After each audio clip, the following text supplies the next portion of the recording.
आज की जो कहानी है, ये कहानी बहुत ही दुखद है और बहुत ही इमोशनल कहानी है। कैसे एक दूल्हा और दुल्हन की 25 दिन पहले धूमधाम से शादी होती है, शहनाई बजती है, गीत होती है और 25 दिन बाद उसी घर से, जिस घर से बारात निकली थी, उसी घर से उस दूल्हे की अर्थी निकलती है और दुल्हन की कहीं भी खोज खबर नहीं। आखिर में दुल्हन गई तो गई कहाँ, और दूल्हे के साथ में आखिर किसने ऐसा काम किया, किसने उसका हत्या कर दी कि एक खाई में दूल्हे की लाश मिलती है और उसका नाम राजा रघुवंशी होता है और लड़की का नाम सोनम रघुवंशी होता है, जिनकी दुनिया 25 दिन में ही उजड़ गई। उनकी किसकी नज़र लग गई, किसके साथ में क्या उन लोग की दुश्मनी थी, ये तो अभी मालूम भी नहीं चला था और किसी को पता भी नहीं था कि कुछ अनहोनी हो जाएगा। लेकिन एक हंसता हुआ परिवार फिर से बिखर जाता है। तो चलिए पूरी कहानी को बताएंगे। राजा रघुवंशी की आखिर में लाश किस जगह पे मिली थी और कौन इनकी हत्याएं की थी, किस पे सबसे ज़्यादा शक है, और उनकी दुल्हन सोनम रघुवंशी कहाँ गई, कहाँ चली गई, उनके साथ में आखिर में क्या अनहोनी हो गया। नमस्ते, आदाब, सत श्री अकाल। आज की जो सच्ची घटना मैं आप लोग को सुनाने जा रहा हूँ, ये घटना सुनाने से पहले खुद मेरा दिल तड़प रहा है, खुद मेरा दिल अंदर से इमोशनल हो गया है कि कैसे कैसे दुनिया में लोग हैं। थोड़ा भी उन लोगों को रहम नहीं आया कि एक दूल्हा अपनी दुल्हन के साथ में कुछ पल बिताने के लिए, हनीमून मनाने के लिए किसी दूसरे राज्य में जाता है, वहाँ के होटल में ठहरता है, कुछ दिन वहाँ पर वो रुकना चाहता होगा और वहीं के कुछ कातिल या जो भी चीज़ आप लोग समझ लीजिए, वो लोग दुनिया उजाड़ देते हैं। और इधर घर वाले ये आस लिए बैठे हैं कि मेरा बेटा और मेरी बहू गई हैं तो वो लोग वापस आएंगी। यहाँ पे भी कुछ ऐसा कुछ होता है। 21 मई को राजा रघुवंशी, जो इंदौर के रहने वाले होते हैं, वो अपनी पत्नी सोनम रघुवंशी के साथ में हनीमून मनाने के लिए मेघालय जाते हैं। मेघालय की राजधानी जो शिलोंग होता है, वहीं पे जाते हैं। शिलोंग जाने के बाद जो राजा रघुवंशी होते हैं, एक होटल में चेकआउट करते हैं और उस होटल में वो एक दिन रुकते हैं। फिर 22 तारीख को उस होटल में से वो निकल जाते हैं और दूसरे होटल में चले जाते हैं। और दूसरे होटल में जाने के बाद 23 तारीख यानी 23 मई को जो सोनम रघुवंशी होती हैं, वो अपने सास से बात करती हैं और लगभग दोपहर का टाइम हुआ रहता है। उसके बाद जब घर वाले शाम के टाइम में फ़ोन लगा रहे होते हैं तो ना बेटे का फ़ोन लगता है ना बहू का फ़ोन लगता है, दोनों लोग का मोबाइल स्विच ऑफ हो जाता है। अब घर वाले परेशान हो जाते हैं कि आखिर में लोग गए तो गए क्या, कहाँ गए। फिर घर से भी खोज खबर होने लगता है, लेकिन कहीं भी राजा रघुवंशी और उनकी दुल्हन जो होती है सोनम रघुवंशी, इन लोग की खोज खबर नहीं मिलती है। तभी 2 जून आ जाता है। 2 जून को पुलिस को एक खबर जाती है कि एक खाई है, उसी में एक लाश पड़ी हुई है और ये किसकी है मालूम नहीं। पुलिस मौके पर जब पहुंचती है और तब पता चलता है ये कोई और नहीं, और राजा रघुवंशी है, जिनका सामान भी नहीं है, कुछ भी उनके पास नहीं है, बस वहीं पे लाश पड़ी हुई है, एक खाई में गिरी हुई है। और मेघालय का जो ये शिलोंग रहता है, अब लोग यहाँ से चेरापूंजी चले गए होते हैं, यानी कि 22 मई को ये लोग चेरापूंजी चले जाते हैं, जो शायद बारिश वहाँ पे ज़्यादा आता है और पूरे भारत में नहीं, हर जगह से ज़्यादा वहाँ पर बारिश होती है, दूसरे नंबर पे आता है और खाई सब इलाका है। अब पुलिस को ये समझ में नहीं आ रहा था कि राजा रघुवंशी की किससे दुश्मनी थी, और राजा रघुवंशी का अगर यहाँ पे लाश मिला है तो सोनम रघुवंशी इनकी पत्नी जो है वो कहाँ पे है। अब पुलिस वहाँ से उठाती है और उनके भाई को, यानी कि उनके घर पे फ़ोन करती है। तो राजा रघुवंशी के भाई और सोनम रघुवंशी के भाई, ये लोग दोनों लोग वहाँ पे जाते हैं, शिलोंग जाते हैं मेघालय जाने के बाद। और उसके बाद जो राजा रघुवंशी के भाई रहते हैं वो पोस्टमार्टम कराते हैं, और पोस्टमार्टम होने के बाद जो खुलासे होते हैं, जो डॉक्टर लोग बताते हैं, वो लोग बताते हैं कि जो पेड़ काटने वाला जो हथियार रहता है, डाउट है कि शायद उसी से राजा रघुवंशी को मारा गया है। अब वो वहाँ से अपने भाई की लाश को अपने घर इंदौर लेके आते हैं, लेकिन इस बीच में उनके माता पिता किसी को भी मालूम नहीं रहता है कि राजा रघुवंशी इस दुनिया में नहीं है। जब घर पे लेके आते हैं तो सब लोगों को जब पता चलता है, उसके बाद सब लोगों को रो रो कर बुरा हाल हो जाता है कि जो इतने खुश थे, जिनकी इतनी धूमधाम से शादी हुई, आखिर में किसकी नज़र लग गई। अब इधर आके राजा रघुवंशी जी का उनका अंतिम संस्कार हो जाता है, लेकिन जो सोनम रघुवंशी का भाई रहते हैं वो वहीं पर रहते हैं और वहीं पर अपनी बहन को, जो वहाँ की टीम होती है जो वहाँ के लोकल पुलिस वाले रहते हैं, लोकल लोग रहते हैं, और जो एसआईटी और एनडीआरएफ और एसडीआरएफ की टीम लगभग 60 या 65-70 लोगों की एक टीम रहती है। ये लोग उस खाई को 10 किलोमीटर के एरिया में पूरा छानबीन कर रहे हैं, जो एक्सपर्ट होते हैं, जो नीचे उतरने वाले रहते हैं, लेकिन कहीं भी सोनम रघुवंशी का कहीं भी अता पता नहीं चल रहा है। अब वहाँ से कुछ ये भी पता चलता है कि जिस दिन सोनम अपने सासू माँ से बात की थी 22 मई को, शायद ये लोग जिस होटल में, जिस रेस्टोर में रुके थे, वहाँ पे जो कॉफ़ी था वो कॉफ़ी अच्छा नहीं था। तो सोनम ये जो रघुवंशी थी, अपने सास से बोली भी, और बाद में पता चला कि वहाँ पर शायद कुछ झगड़ा वगड़ा भी हुआ होगा। अब पुलिस को तुरंत एक लीड मिलती है, पुलिस उस होटल में पहुँच जाती है, उस कैफ़े में पहुँच जाती है, और वहाँ पर जाकर भी पूछती है कि शायद में यहाँ झगड़ा झंझट में बात आगे बढ़ गया होगा और इन लोग कुछ किया होगा, लेकिन वहाँ से भी इन लोगों को कोई सफलता नहीं मिलती है। अब बात यहाँ पे ये रहता है कि कैसे कोई मतलब यहाँ पे घूमने आया है, तो कैसे कोई और दुश्मन यहाँ पे तो आएगा नहीं, और हो ना हो जो भी होगा वो इधर का होगा। और जो ये राजा रघुवंशी और सोनम रघुवंशी रहते हैं, इन लोगों को मेघालय जाने का पहले प्लान नहीं होता है। मतलब इन लोग की शादी हुई रहती है 11 मई को, और 11 मई से पहले 3 महीना पहले लगभग इन दोनों का घर वाले मिल के एक दूसरे का मतलब अच्छे से जानने के बाद, इन दोनों को मिलाने के बाद, मतलब जान पहचान होने के बाद 3 महीने बाद राजा रघुवंशी और उनकी पत्नी सोनम रघुवंशी का शादी हुआ था। मतलब ये भी नहीं था कि चलो डायरेक्ट शादी हो गया था, सब कोई खुश था, और सब कोई मतलब एक ही कास्ट के लोग थे।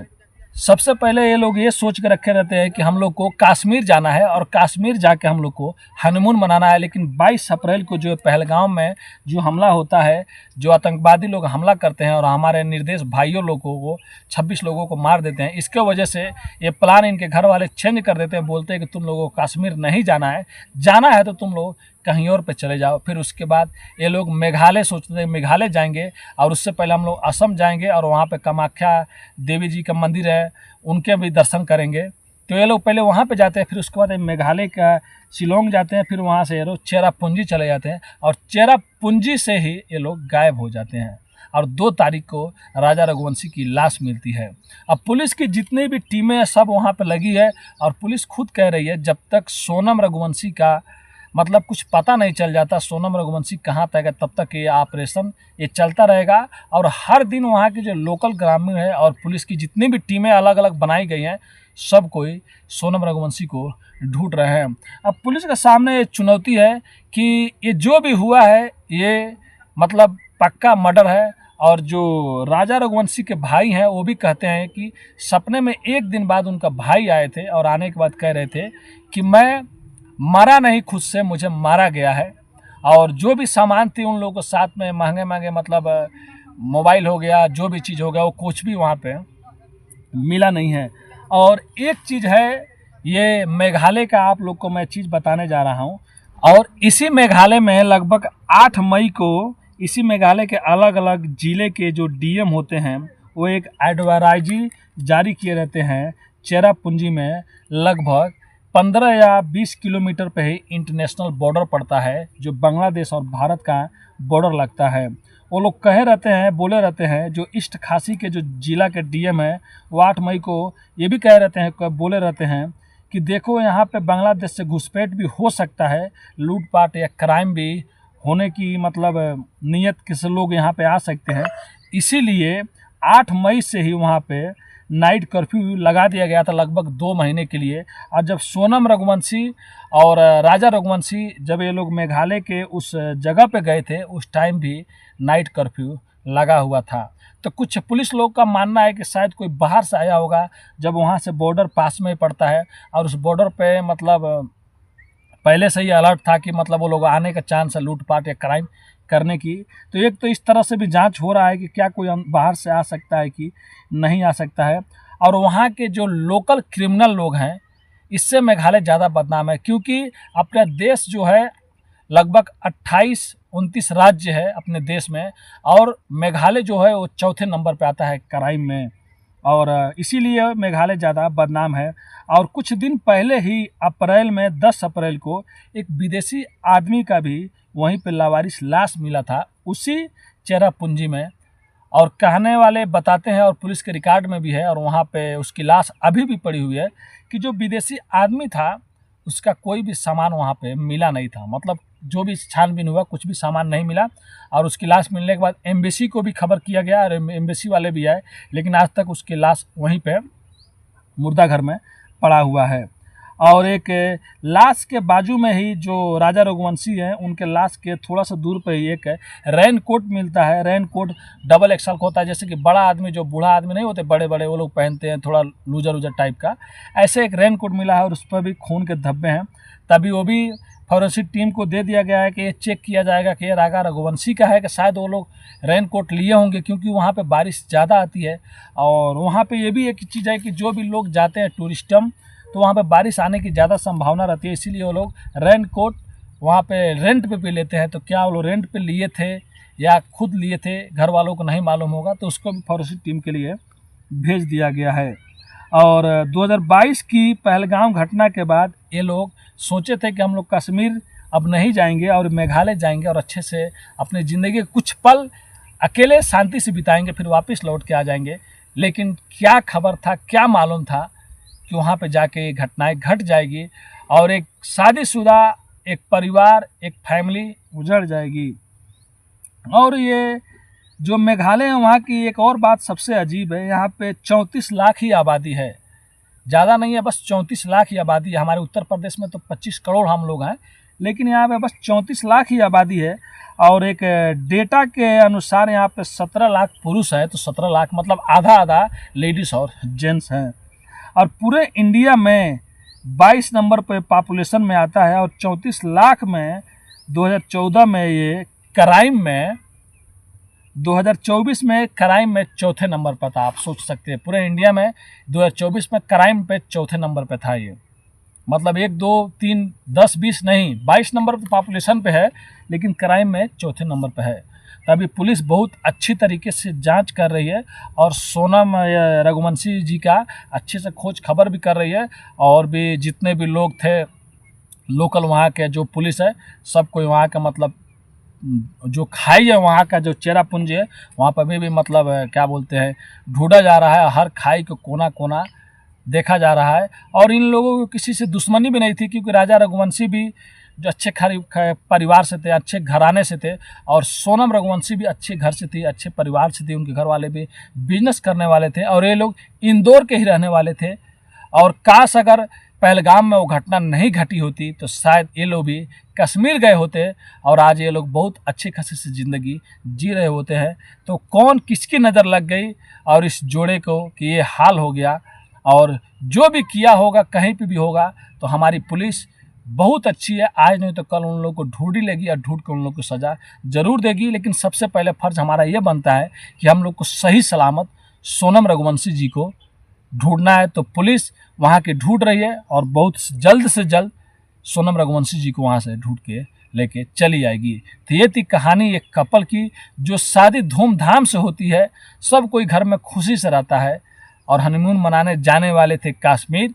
लेकिन ये जो घटना घट गई तो वो लोग अपना घर वाले कहते हैं कि तुम लोग कश्मीर नहीं, जो तुम लोग मेघालय या कहीं और पे चले जाओ। तो वो लोग कामाख्या देवी मंदिर में भी जाते हैं, वहाँ पे वो लोग माथा टेकते हैं, वहाँ पे दर्शन करते हैं, फिर उसके बाद वो लोग मेघालय जाते हैं और ये घटना घट जाती है। तो ये घटना सुनाते सुनाते मेरा भी दिल यार अंदर से एकदम बोलते हैं ना कि रोने टाइप हो गया। ऐसा हो गया है कि यार कैसे कैसे लोग हैं, जल्लाद लोग हैं, जो थोड़ा भी उन लोग को तरस नहीं आया कुछ पैसे के लिए। मतलब वहाँ पर ढूंढा गया है तो कुछ भी सामान सोनम का, रघुवंशी का या राजा रघुवंशी जी का कोई भी सामान नहीं मिला है।